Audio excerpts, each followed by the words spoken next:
আসসালামু আলাইকুম রহমতুল্লাহ। আলহামদুলিল্লাহ যে আল্লাহ তাআলার শেষ রহমত, যে আমরা ছোটোবেলা থেকে শুনে আসছি যে আমাদের দেশে সেই ছেলে বড় হবে কবে, যে কথায় না বড় হয়ে কাজে বড় হবে। তো এই দিনের অপেক্ষা করতেছিলাম। তো আলহামদুলিল্লাহ এখন দেখতেছি যে আমাদের দেশে সেই ছেলে এখন একটা না, কয়েকটা আল্লাহ তাআলা পাঠিয়ে দিয়েছেন। যেমন ধরেন ডাক্তার মোহাম্মদ ইউনূস স্যার আছেন, তারপর আমাদের যে আশিক ভাই উনি আছেন, উনি বাংলাদেশটাকে কী সুন্দরভাবে 50টা দেশের মানুষের সামনে কীভাবে দেশটাকে উপস্থাপনা করছেন, এবং আমাদের দেশে কীভাবে উনি ইনভেস্টমেন্ট আনার জন্য চিন্তা ভাবনা করতেছেন। যে আপনারা যারা ইলেকশন করেন, একটু প্রকৃতভাবে খেয়াল করে দেখেন তো, ইলেকশনের আগে আপনারা মানুষের দ্বারা দ্বারা যায় কী বলেন, যে আমাদেরকে সেবা করার জন্য আমাকে ব্যবস্থা করে দেন, আমরা আপনাদের সেবা করবো, আমরা দেশের উন্নয়ন করবো, আপনাদের উন্নয়ন করবো, এটাই তো বলেন, তাই না? তো ওনারা বর্তমানে আইসা উন্নয়ন করার জন্য যা যা করার দরকার আপনাদের জন্য করে দিয়ে যেতেছে, তাদেরকে সাপোর্ট করেন।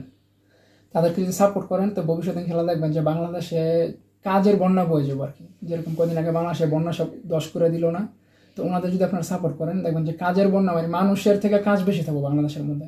ওনারা যে জিনিসটা নিয়ে এখন প্ল্যান করতেছে, যে জিনিসটা নিয়ে ওনারা দৌড়াদৌড়ি করতেছে, কাজ করতেছে, এটা হইতেছে মানুষের বেকারত্ব জিরো বেকারত্ব করে দিব ইনশাল্লাহ, এবং মানুষের দারিদ্রতা এটাও ইনশাল্লাহ জিরো হয়ে যাবে আমাদের দেশের মধ্যে, এবং কার্বন যেটা আছে আমাদের দেশে যে ক্ষতি হইতেছে এটাও ওনারা চাইতেছে। তো তাদেরকে সাপোর্ট করেন। তো এর আগে আমি বলছি যে তারা আসলে প্রফেশনালি পলিটিশিয়ান না, এবং তারা বাংলাদেশের মধ্যে পলিটিক্স করতে আসে নাই, আর তারা আমাদের দেশে পলিটিক্স করবে না, কারণ তারা পলিটিক্স করার যে লেভেল তার থেকেও বহুত উপরে লেভেলের মানুষ তারা। তাদেরকে আমরা যারা যতটুকু জানি বা যারা জানি না, এতটুকু আস্থা রাখতে পারেন যে তারা আপনাদের টাকা পয়সা লুটপাট করে খাইব না, এবং তারা আমাদের দেশটাকে একবারে ধ্বংস করে দিয়ে যাব না। দেশটাকে ওই 300 বছর আগে 400 বছর আগে ব্রিটিশরা আসার পুরো আমাদের দেশে, পর্তুগিজরা আসার আমাদের দেশে যত উন্নত ছিল, তাদের মতো মানুষকে যদি আপনারা সিলেক্ট করে কিছুটা বছর দেশের জন্য রাখতে পারেন, দেখবেন পুনরায় আমাদের দেশ ওই আগের মতো, যেমন বিশ্বের সবচেয়ে উন্নত দেশের মধ্যে কয়েকটা উন্নত দেশ আসছিল, ওই দেশের মধ্যে আমাদের দেশ পৌঁছে যাবে। আমাদের দেশের ক্যাপাসিটি এবিলিটি এখন ওরকম আছে যে বিশ্বের যে উন্নত দেশগুলা, যে দেশগুলা আগে আসিল, তা আমাদের দেশের র্যাঙ্কিং এক সময় ওরকম আসিল, বিশ্বের উন্নত দেশের মধ্যে আমাদের দেশগুলোকে গণনা করা হইতো আমাদের দেশে একটা। তো ধীরে ধীরে আমাদের দেশের যে অবনতি হয়েছে আমাদের দেশের পলিটিক্সের কারণে, দেশের করাপশনের কারণে, এখন যদি আপনারা এই ভালো ভালো মানুষ যারা দেশের জন্য আসলে প্রকৃত দেশপ্রেমিক এবং দেশের জন্য কিছু করতে চায় এবং তাদের ওরকম যোগ্যতা আছে করার জন্য, তাদেরকে যদি সাপোর্ট করেন, তাদের জন্য যদি আপনারা আপনাদের হাতগুলা বাড়ায় দেন, সবাই মিলে একসাথে যে তাদেরকে সাহায্য করেন, তো দেখবেন ইনশাল্লাহ আমাদের দেশ উন্নত রাষ্ট্রের মতো আবার আগের মতো উন্নত দেশের মধ্যে একটা দেশ হিসাবে গণ্য হইব।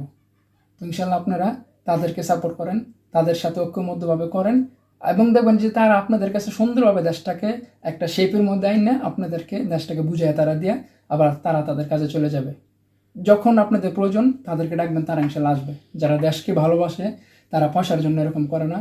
কারণ আমাদের দেখেন যে আমাদের আশিক ভাই এবং ডাক্তার মোহাম্মদ ইউনূস স্যার যে আছে, উনি যদি ইউরোপ কান্ট্রিতে যায় বা আমেরিকাতে বা বিশ্বের উন্নত দেশে যে একটা লেকচার দেয়, তা আপনারা যারা আসেন না আমাদের দেশে ইলেকশন করার জন্য, আপনাদের এরকম 4টা 5টা ফ্যামিলি ওনাদের একটা লেকচারের কারণে যত টাকা উনি পায়, এরকম 3-4টা বাংলাদেশের ফ্যামিলি চলে যেতে পারবো। তো উনি এখন বাংলাদেশে এসে যে পরিশ্রম করতেছে প্রতিদিন 16 ঘন্টা 17 ঘন্টা 18 ঘন্টা করে, যে পরিশ্রমটা করতেছে বিনামূল্যে, কিন্তু যে আমাদের যে ইউনূস স্যার যে লেকচারগুলো দিতেছে দেশের মানুষের দ্বারা, দেশের মানুষকে বলতেছে যে কথাগুলো বলতেছে উপকারী কথা, এগুলোর জন্য উনি উনি কোনো পয়সা নিতেছে না, ওরকম পয়সা নিতেছে না যেরকম পয়সা উনি উন্নত রাষ্ট্রগুলোকে চার্জ করে থাকে। তো এটা তো আমাদের জন্য সৌভাগ্যের জিনিস। তো আমার কথাগুলো যদি ভুল থাকে মাফ করবেন, দেশের জন্য খুব খারাপ লাগে দেশের মানুষের জন্য। তা আমরা বিদেশ থেকে বড় হয়েছি, তা আমরা বুঝি আমাদের দেশের জন্য কতটুকু আমাদের করা দরকার। তো এখন আমাদের দেশের মধ্যে যোগ্য মানুষ আসছে, তো তাদেরকে সেইভাবে সম্মান করেন, ওইভাবে আপনারা তাদেরকে প্রাধান্য দেন।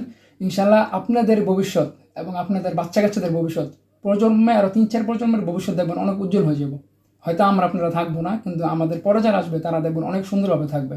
এর জন্য সবার জন্য দোয়া করবেন, ভুল টুটে দিলে মাফ করবেন, সবাই ঐক্যবদ্ধভাবে ভালো মানুষকে আগে বাড়ার, ভালো মানুষের সাহায্য করার চেষ্টা করবেন।